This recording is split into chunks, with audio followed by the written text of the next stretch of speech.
ప్రస్తుతం మనమైతే తండాకి రావడం జరిగింది. 2 రోజులకెళ్ళి చూస్తున్నటువంటి ఇష్యూ మీరు అబ్జర్వ్ చేస్తూనే ఉన్నారు. కవిత అనే వ్యక్తిని రామ్‌దాసు కిరాతకంగా వాళ్ళ పిల్లలతో పాటు ఆమెను గూడా చంపడం జరిగిందండి. ప్రస్తుతానికైతే ఆ ప్లేస్‌కి మేము రావడం జరిగింది వాళ్ళ ఇంటికి. సో, చిందరవందరగానే ఉంది. మీరు బ్యాక్ సైడ్ విజువల్స్ చూసుకుంటే చూడొచ్చిక్కడ. సో, ఇదే అనుకుంటా నాకు తెలిసి. ఎందుకంటే సో, అక్కడ అన్నీ చిందరవందరగా సామాన్లన్నీ పడేయడం జరిగింది. సో, మొత్తానికైతే ఒకసారి అంటే వాళ్ళది గూడా ప్రేమ వివాహం అని చెప్పేసి చెప్తున్నారు. సో, వాళ్ళు రోజంతా ఎప్పుడు చూసినా కూడా పెళ్ళైనప్పటి నుండి పిల్లలైనా కూడా రామ్‌దాస్ అనే వ్యక్తి ఎప్పుడూ మారలేదటండి. రెగ్యులర్‌గా కొట్టడము, తిట్టడము, వీలైతే ఎదుటి వ్యక్తులు అంటే వాళ్ళ చుట్టాలు ఎవరైనా వచ్చి మాట్లాడినా గూడా వాళ్ళ మీదికి గూడా దురుసుగా ప్రవర్తించడం జరిగేదంట. అసలు రామ్‌దాసు ఆ రోజు చంపడానికి రీజన్ ఏంటి?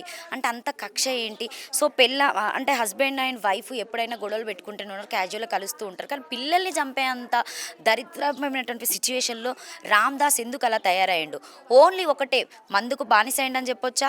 లేకపోతే గంజాయి వల్ల రామ్‌దాస్ అట్లా బిహేవ్ చేసిండా? ఇది అందరికీ క్వెషన్ మార్క్‌గానే ఉంది. ఎందుకంటే కన్న తల్లి అయినా, కన్న తండ్రి అయినా పిల్లలని కడుపులో పెట్టుకొని కాపాడుకుంటారు. కానీ రామ్‌దాసు కసాయంగా కడుపులో పుట్టినటువంటి పిల్లలనే రక్త సంబంధం అని కూడా చూడకుండా అంత దారుణంగా ఎలా చంపేశాడు. నిజంగా తండాలో ఉన్న వాళ్ళందరిని చూస్తా ఉంటే చాలా బాధాకరంగా ఉంది. వాళ్ళ పాప పావని మాట్లాడుతూ ఉంటే గుండెలు రోదిస్తున్నాయండి. ఆ పాప మా డాడీని ఉరి తీయండి అని చెప్పేసి చాలా దారుణంగా అసలు ఏడుస్తూ ఉంటే అసలు ఆ పాపకెవరు? సో, ఇప్పుడు వాళ్ళకి జీవనాధారం ఏంటి అసలు? వాళ్ళని ఎవరు చూసుకుంటారు?